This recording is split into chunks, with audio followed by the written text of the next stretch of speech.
एक जंगल में एक कौवा और हिरण रहते थे। दोनों में अच्छी मित्रता थी। अक्सर दोनों साथ रहते और मुसीबत के समय एक दूसरे का साथ देते। हिरण हट्टा कट्ठा और मांसल था। जंगल के कई जानवरों उसके मांस का भक्षण करने लालायित रहा करते थे, किंतु जब भी वे हिरण के निकट आने का प्रयास करते, कौवा हिरण को चौकन्ना कर देता और हिरण कुंचाले भरता हुआ भाग खड़ा होता।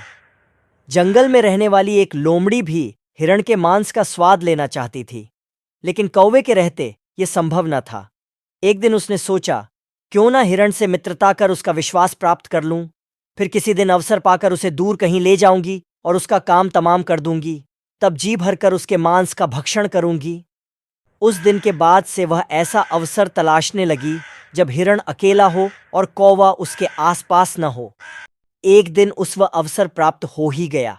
जंगल में उसे हिरण अकेला घूमता हुआ दिखाई पड़ी तो धीरे से उसके पास पहुंची और स्वर में मिठास घोलकर बोली, मित्र, मैं दूसरे जंगल से आई हूं, यहां मेरा कोई मित्र नहीं है। तुम मुझे भले लगे, क्या तुम मुझसे मित्रता करोगे? मैं तुम्हें जंगल के उस पार के हरे भरे खेतों में ले चलूंगी, वहां तुम पेट भरकर हरी घास चरना। हिरण लोमड़ी की मीठी बातों में आ गया और उससे मित्रवत व्यवहार करने लगा। उस दिन के बाद से लोमड़ी रोज हिरण के पास आती और उससे ढेर सारी बातें करती। एक दिन कौवे ने हिरण को लोमड़ी से बातें करते हुए देख लिया। उसे लोमड़ी की मंशा समझते देर न लगी।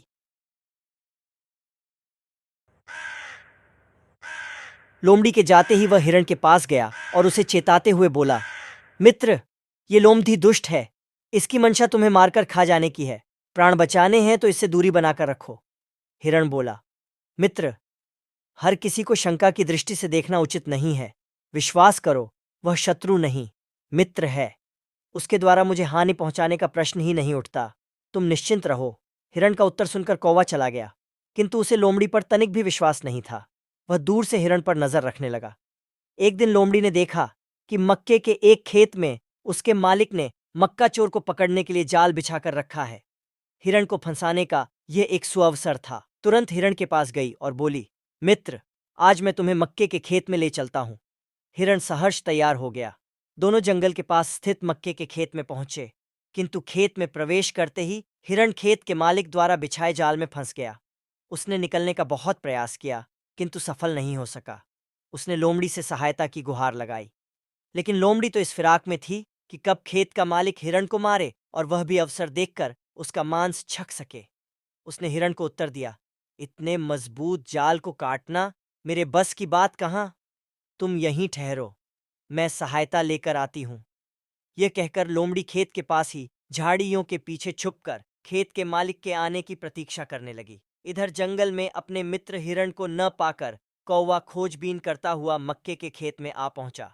वहां हिरण को जाल में फंसा देख वह उसके पास गया और बोला, मित्र, चिंता मत करो, मैं तुम्हारे साथ हूं। मैं तुम्हारे प्राणों की रक्षा करूंगा। अब तुम ठीक वैसा करो जैसा मैं कहता हूं। सांस रोककर बिना हिले डुले जमीन पर ऐसे पड़ जाओ मानो तुम में जान ही नहीं है। खेत का मालिक तुम्हें मरा समझकर ज्यों ही जाल हटाएगा, मैं आवाज देकर तुम्हें इशारा करूं दूंगा। बिना एक क्षण गंवाए तुम भाग खड़ा होना। हिरण ने वैसा ही किया।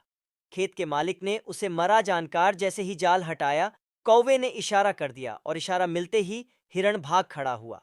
हिरण को भागता देख खेत के मालिक ने हाथ में पकड़ी कुल्हाड़ी पूरे बल से उसकी ओर फेंकी, किंतु हिरण बहुत दूर निकल चुका था।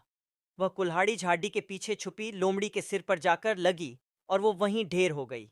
लोमड़ी को अपनी दुष्टता का फल मिल चुका था। इस कहानी से हमें ये सीख मिलती है, मित्र का चुनाव करते समय हमेशा सावधानी रखो। कभी भी किसी अजनबी पर आंख मूंद कर विश्वास न करो। जंगल की एक गुफा में शेर शेरनी का जोड़ा रहता था। उनके 2 बच्चे थे।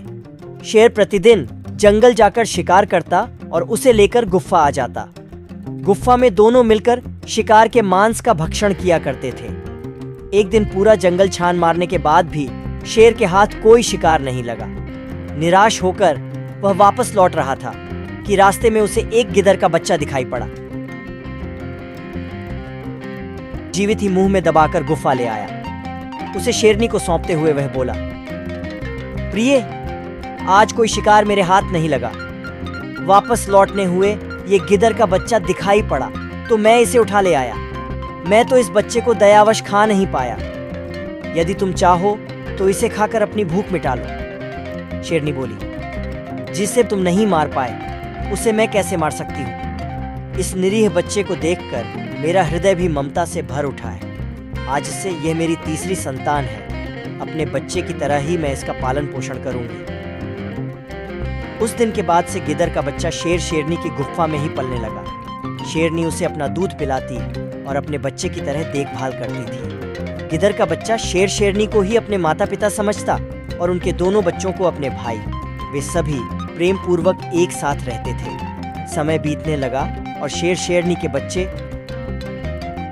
एक दिन वे तीनों जंगल में खेल रहे थे कि एक मद मस्त हाथी आ गया। हाथी को देखते ही शेर के दोनों बच्चे गुर्राते हुए उसकी ओर लपके, किंतु गिदर का बच्चा डर गया। उसने शेर के दोनों बच्चों को समझाया, बंधुओं, हाथी हमारा शत्रु है और बहुत बलशाली है। हम उसका सामना करने में सक्षम नहीं हैं, इसलिए हमें उससे दूरी बनाकर रखनी चाहिए, अन्यथा जान से हाथ धोना पड़ जाएगा। आओ भाग चले। शेर के बच्चे उसकी बात मानकर गुफा चले आए। वहां उन्होंने शेरनी को जंगल की घटना के बारे में बताया कि कैसे हाथी को देखकर गिदर का बच्चा डर गया और कायरता दिखाते हुए हम दोनों को भी भागने को विवश कर दिया। वे दोनों मिलकर गिदर के बच्चे का उपहास करने लगे। अपना उपहास गिदर के बच्चे से सहन नहीं हुआ और वह क्रोधित होकर शेर के बच्चों को भला बुरा कहकर लड़ने लगा। शेरनी बीच बचाव करते हुए गिदर के बच्चे को समझाने लगी, ये दोनों तेरे बंधु हैं, इनकी बातों का बुरा मत मान और लड़ाई बंद कर प्रेम से रह। किंतु गिदर का बच्चा तैश में था। वह बोला, ये सदा मेरा उपहास करते हैं। बताओ, मैं इनसे किस मामले में कम हूँ? मैं भी बहादुर हूँ। मैं चाहूँ तो अभी इन दोनों को मजा चखा सकता हूँ। आज ये मेरे हाथों से बचेंगे नहीं। गिदर की बातें सुनकर शेरनी समझ गई कि अब उसे वास्तविकता बताने का समय आ गया है। वह बोली, पुत्र, मेरी बात ध्यान से सुन। तुम बहादुरी में किसी से कम नहीं हो, किंतु जिस कुल में तुम जन्मे हो वहां हाथी से शत्रुता मोल नहीं ली जाती। वास्तव में तुम गिदर हो। मैंने तुम्हें अपना दूध पिलाकर अपने बच्चे की तरह पाला है, लेकिन गिदर होने के कारण तुम में गिदर के ही गुण हैं। अब तुम्हारा भला इसी में है कि तुम अपने कुल में जाकर मिल जाओ।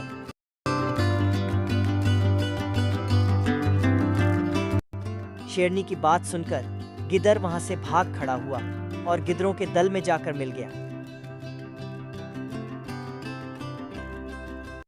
एक दिन की बात है। एक बिल्ली कहीं जा रही थी। तभी अचानक एक विशाल और भयानक कुत्ता उसके सामने आ गया। कुत्ते को देखकर बिल्ली डर गई। कुत्ते और बिल्ली जन्म बैरी होते हैं। बिल्ली ने अपनी जान का खतरा सूंघ लिया और जान हथेली पर रखकर वहां भागने लगी, किंतु फुर्ती में वह कुत्ते से कमतर थी। थोड़ी ही देर में कुत्ते ने उसे दबोच लिया। बिल्ली की जान पर बन आई। मौत उसके सामने थी। कोई और रास्ता न देख वह कुत्ते के सामने रोने लगी, किंतु कुत्ते पर उसके रोने का कोई असर नहीं हुआ। वह उसे मार डालने को तत्पर था। तभी अचानक बिल्ली ने कुत्ते के सामने एक प्रस्ताव रख दिया, यदि तुम मेरी जान बख्श दोगे तो कल से तुम्हें भोजन की तलाश में कहीं जाने की आवश्यकता नहीं रह जाएगी। मैं यह जिम्मेदारी उठाऊंगी। मैं रोज तुम्हारे लिए भोजन लेकर आऊंगी। तुम्हारे खाने के बाद यदि कुछ बच गया तो मुझे दे देना, मैं उससे अपना पेट भर लूंगी। कुत्ते को बिना मेहनत किए रोज भोजन मिलने का यह प्रस्ताव जम गया। उसने इसे सहर्ष स्वीकार कर लिया, लेकिन साथ ही उसने बिल्ली को आगाह भी किया कि धोखा देने पर परिणाम भयंकर होगा। बिल्ली ने कसम खाई कि वह किसी भी सूरत में अपना वादा निभाएगी। कुत्ता आश्वस्त हो गया। उस दिन के बाद से वह बिल्ली द्वारा लाए भोजन पर जीने लगा। उसे भोजन की तलाश में कहीं जाने की आवश्यकता नहीं रह गई। वह दिन भर अपने डेरे पर लेटा रहता और बिल्ली की प्रतीक्षा करता। बिल्ली भी रोज समय पर उसे भोजन लाकर देती। इस तरह एक महीना बीत गया। महीने भर कुत्ता कहीं नहीं गया। वह बस एक ही स्थान पर पड़ा रहा। एक जगह पड़े रहने और कोई भागा डोर न करने से वह बहुत मोटा और भारी हो गया। एक दिन कुत्ता रोज की तरह बिल्ली का रास्ता देख रहा था। उसे जोरों की भूख लगी थी, किंतु बिल्ली थी कि आने का नाम ही नहीं ले रही थी। बहुत देर प्रतीक्षा करने के बाद भी जब बिल्ली नहीं आई तो अधीर होकर कुत्ता बिल्ली को खोजने निकल पड़ा। वह कुछ ही दूर पहुंचा था कि उसकी दृष्टि बिल्ली पर पड़ी। वह बड़ा मजे से एक चूहे पर हाथ साफ कर रही है। कुत्ता क्रोध से बिलबिला उठा और गुर्राते हुए बिल्ली से बोला, धोखेबाज बिल्ली, तूने अपना वादा तोड़ दिया, अब अपनी जान की खैर मना। इतना कहकर वह बिल्ली की ओर लपका। बिल्ली पहले ही चौकस हो चुकी थी। वह फौरन अपनी जान बचाने वहां से भागी। कुत्ता भी उसके पीछे भागा, किंतु इस बार बिल्ली कुत्ते से ज्यादा फुर्तीली निकली। कुत्ता इतना मोटा और भारी हो चुका था कि वह अधिक देर तक बिल्ली का पीछा नहीं कर पाया और थक कर बैठ गया। इधर बिल्ली चपलता से भागते हुए उसकी आंखों से ओझल हो गई। इस कहानी से हमें ये सीख मिलती है, दूसरों पर निर्भरता अधिक दिनों तक नहीं चलती। यह हमें कामचोर और कमजोर बना देती है। जीवन में सफल होना है तो आत्मनिर्भर बनो।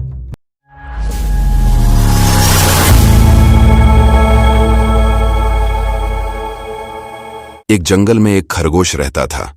उसके ढेर सारे दोस्त थे। वह उनके साथ खेलता, बातें करता और मौज मस्ती करता। उसके दिन बड़े मजे से गुजर रहे थे। वह हमेशा सोचता कि वह कितना खुशनसीब है जो उसके इतने सारे दोस्त हैं।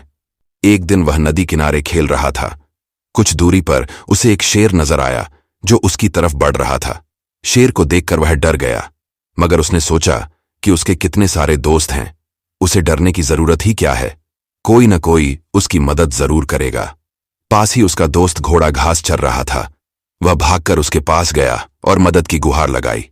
घोड़ा बोला, मैं तुम्हारी मदद जरूर करता दोस्त, लेकिन क्या करूं, अभी मुझे अपने मालिक के काम से जाना है। ये कहकर घोड़ा वहां से भाग गया। खरगोश वहीं एक पेड़ के नीचे आराम कर रहे बैल के पास पहुंचा और बोला, बैल भाई, एक शेर यहां आ रहा है, तुम अपने नुकीले सींगों से उसे डराकर भगा दो। बैल उठकर खड़ा हो गया और बोला, दोस्त, मैं जरूर उसे भगा देता, मगर मुझे किसान ने खेत में काम करने बुलाया है, नहीं गया तो मुश्किल हो जाएगी। ये कहकर बैल वहां से खिसक गया। खरगोश बकरी के पास पहुंचा और शेर के आने की बात बताकर बोला, मुझे अपनी पीठ पर बिठाकर यहां से ले चलो बकरी बहन। बकरी ने सोचा कि इसे अपनी पीठ पर लाद कर मैं क्यों अपना बोझ बढ़ाऊं, मैं अकेले ही भागकर अपनी जान बचाती हूं। वह भी बहाना बनाकर वहां से भाग गई। खरगोश वहीं रह गया। तब तक शेर उसके निकट पहुंच चुका था। अब खरगोश के पास और कोई चारा नहीं बचा था। उसने पूरा जोर लगाया और दौड़ पड़ा। तेजी से भागता हुआ वह बहुत दूर निकल गया और अपनी बचा ली। उस दिन उसे समझ आ गया कि ढेर सारे दोस्त होने का कोई मतलब नहीं जब सबके सब स्वार्थी हो। किसी के भरोसे नहीं रहा जा सकता, अंततः भरोसा खुद पर ही करना होता है। इस कहानी से हमें यह सीख मिलती है, दूसरों पर भरोसा करने के बजाय खुद पर भरोसा करो। एक सियार किसी गांव से गुजर रहा था। गांव में उस दिन हाट बाजार लगा हुआ था। सियार जब हाट से गुजरा तो वहां उसे लोगों की भीड़ दिखाई पड़ी। वे लोग जोर जोर से चिल्ला रहे थे और तालियां बजा रहे थे। सियार उस भीड़ की ओर चल पड़ा और उनके बीच में से झांक कर देखने लगा कि आखिर माजरा क्या है। उसने देखा कि वहां दो बलशाली बकरियों के बीच लड़ाई हो रही है। लोग उन्हें ही देखकर चिल्ला रहे हैं। दोनों बकरियों के बीच चल रही लड़ाई जबरदस्त थी। अपनी सींगों के वार से दोनों ने एक दूसरे को लहूलुहान कर दिया था, लेकिन इसके बाद भी कोई रुकने का नाम नहीं ले रहा था। उनके शरीर से बहता हुआ रक्त सड़क पर फैलने लगा था। ताजे रक्त की महक जब सियार के नाक तक पहुंची तो उसकी लार टपकने लगी। वह खुद को रोक नहीं पाया और रक्त को चाटने लगा। रक्त को चाटते चाटते वह बकरियों के नजदीक पहुंच गया। उसके मुंह में बकरियों के रक्त का स्वाद लग चुका था। अब उसका लालच और बढ़ गया। उसने सोचा कि क्यों ना इस बकरियों को मारकर मैं अपनी पेट की ज्वाला शांत कर लूं। बस, फिर क्या था। उसने आव देखा ना ताव और टूट पड़ा बकरियों के ऊपर। बकरियां बलशाली थीं, ऊपर से बहुत देर से लड़ाई करने के कारण तैश में भी थीं। सियार के आने से उनका क्रोध बढ़ गया और उन्होंने सियार को ऐसी पटकनी दी कि वह चारों खाने चित हो गया। उसके बाद बकरियों ने उसकी तब तक धुनाई की जब तक वह मर नहीं गया। इस कहानी से हमें यह सीख मिलती है, कोई भी कदम उठाने के पहले भली भांति सोच लेना चाहिए। घने जंगल में कर्पूर तिलक नामक हाथी रहता था। उसका शरीर हृष्ट पुष्ट और मांसल था। जब भी उस पर दृष्टि पड़ती, जंगल में रहने वाले सियारों के मुंह में पानी आ जाता। वे हाथी को मारकर कई दिनों के लिए अपने भोजन की व्यवस्था करना चाहते थे, किंतु हाथी जैसे विशाल और हृष्ट-पुष्ट जानवर को मारना उनके बस के बाहर था।